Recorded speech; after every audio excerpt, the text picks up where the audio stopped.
Hi everybody, my name is Patricia Haude. I'm from the University of Guanajuato and I will present reflective practice as a collective experience, a case study from ESL teachers in Guanajuato.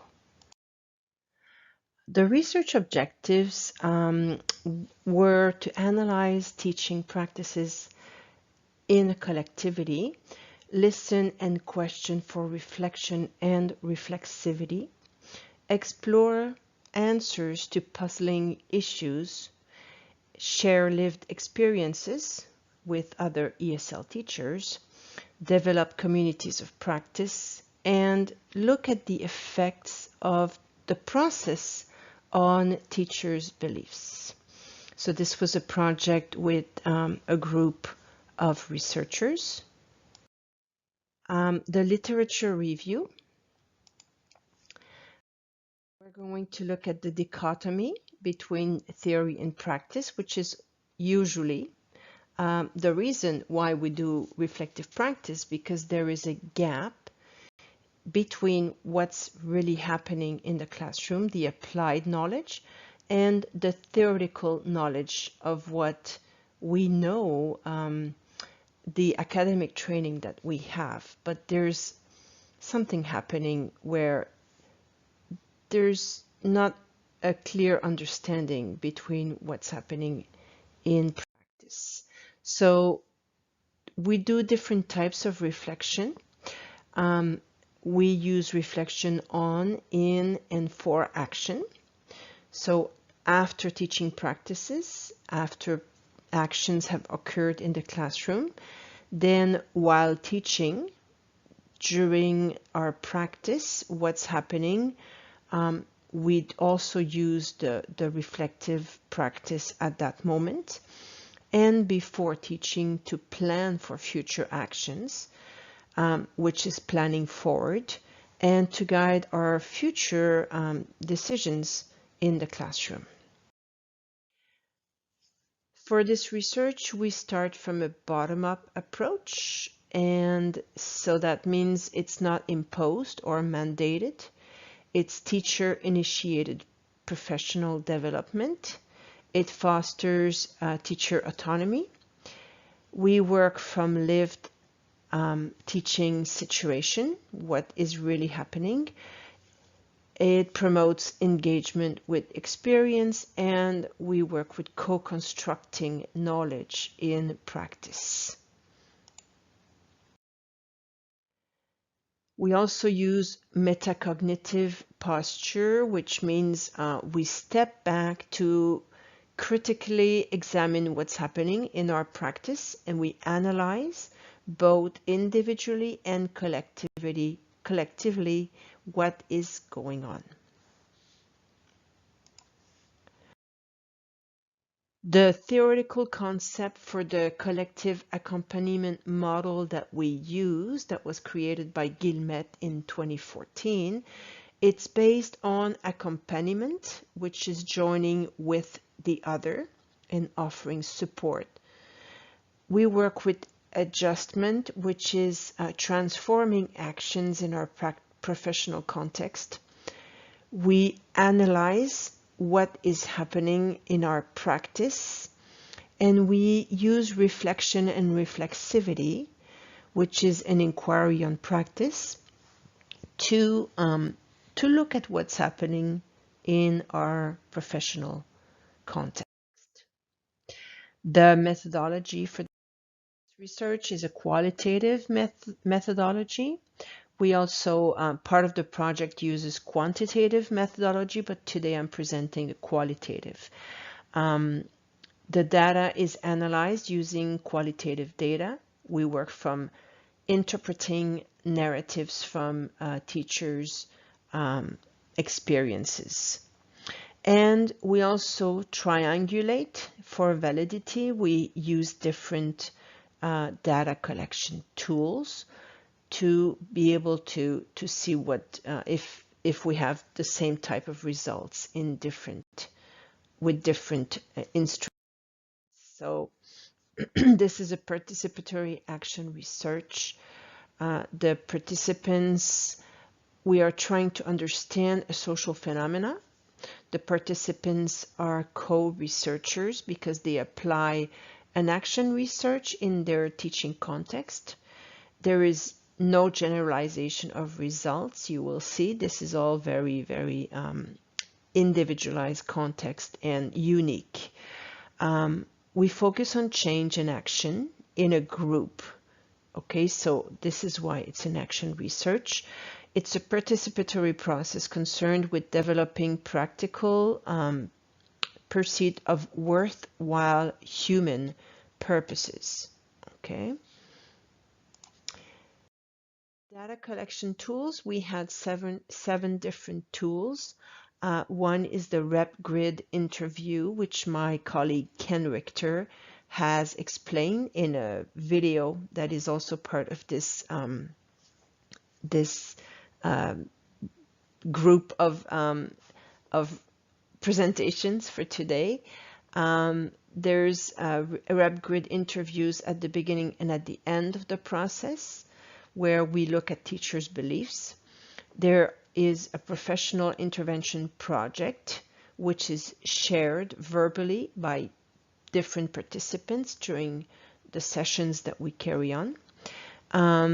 There's a 24-hour reflective report sent by the presenter the day after the presentation is done, a collective introspection report, and an individual introspection report right after the session, on the day of the session, and the researcher's journal.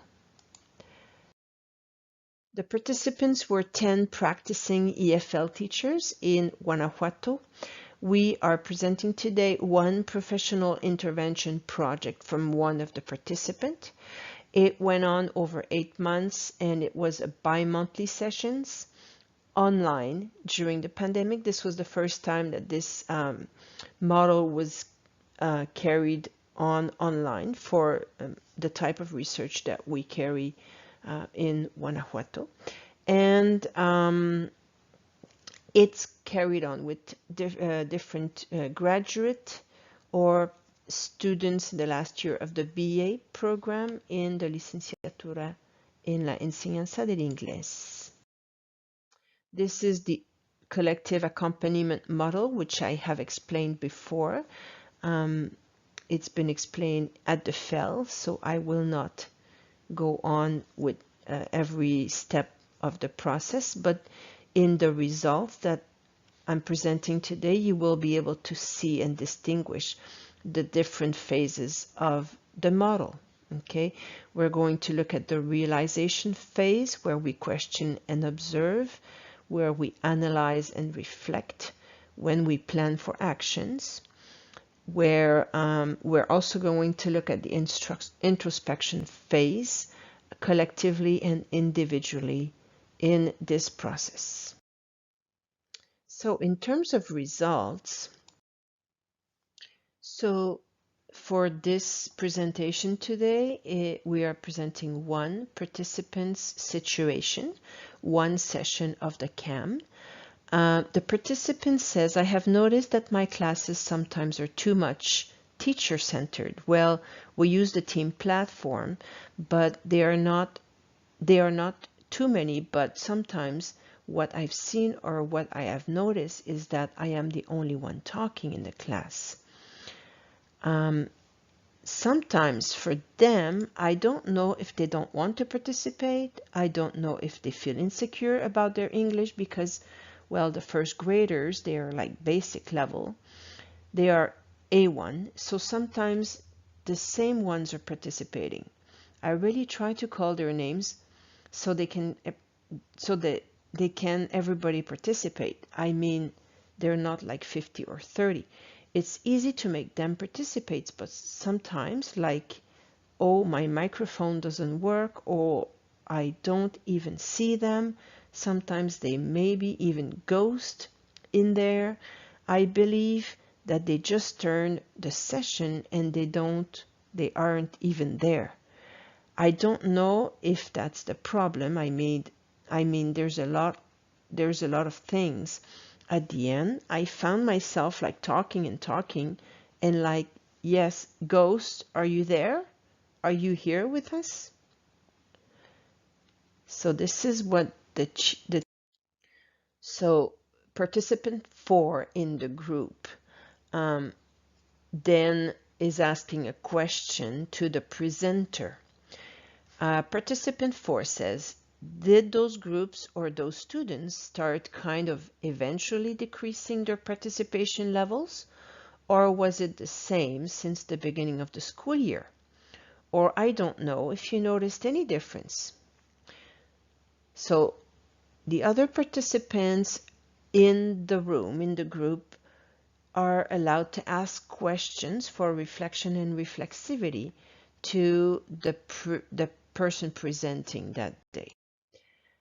Another participant says, I have a question about the warm-up activities. You said that sometimes the students are very participative. You don't know what happens, why some days you don't know if it's the time of the class or the day of the class, or you don't know what's affecting their participation, right?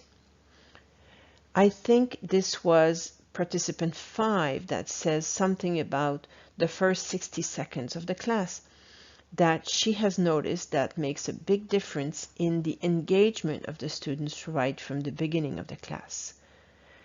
Is there any kind of warm-up activities that would help engage the students right from the beginning that has worked for you, or that you can think of?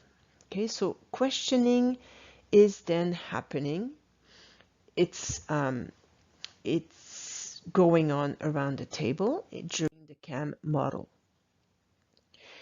And this whole process can last easily over an hour and a half. And towards the end of the session, we start asking the presenter to look for an action plan, to develop an action plan for their action research. So the action plan from the participant who presented that day looks like this. I think for most of what you said, or my actions to implement, I have to create and be more aware of the warm-ups that I select for the classes and see if these affect or not the entire class. Continue creating or add more creative activities to the class. We can work with the book, but also different. I'm really glad many of you shared your ideas because it opened my mind a lot. I'm going to also implement the ones that more groups, teamwork, so students can also help each other. And I'm not the only one responsible. The one responsible of them. Make them participate more in that way so they can also talk with them and not just listening to my part. And have moments for them too and show how they feel, make them know, make them aware of how much they have worked. So this is part of the action plan that the teacher is presenting during the session, at the end of the session. Then we go into collective introspection. At the end, the whole group can share. People are invited to share their introspection from the session that day. So participant 5 says, this session I've been thinking. For now, I'm interested in this silent period because we sometimes are not very patient. We feel that we're afraid of those silent moments, and they're not wasting our time if we perceive it as that. But it is important because sometimes they need to process what they're listening to and they need to understand.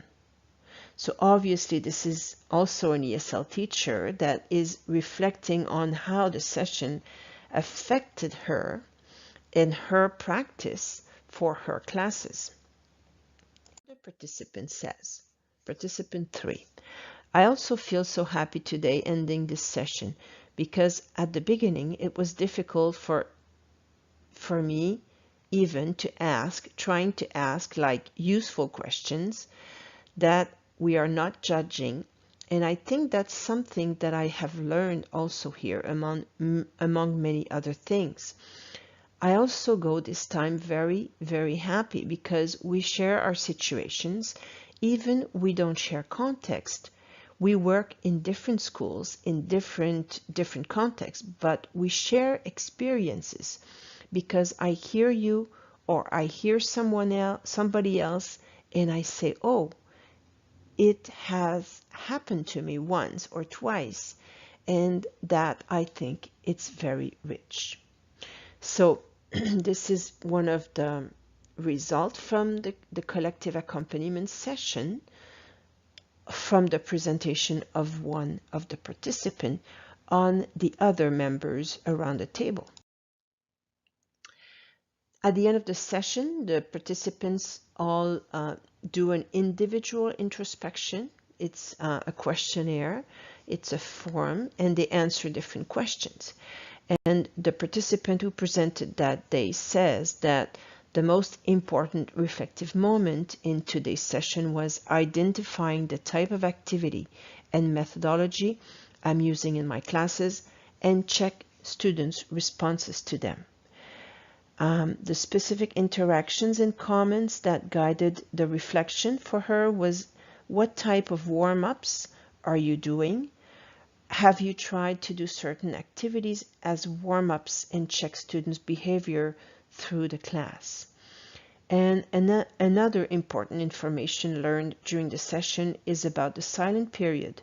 I forgot about that stage, and I feel obligated to listen and check students' responses without having in mind they are all different, and their progress will show according to each student.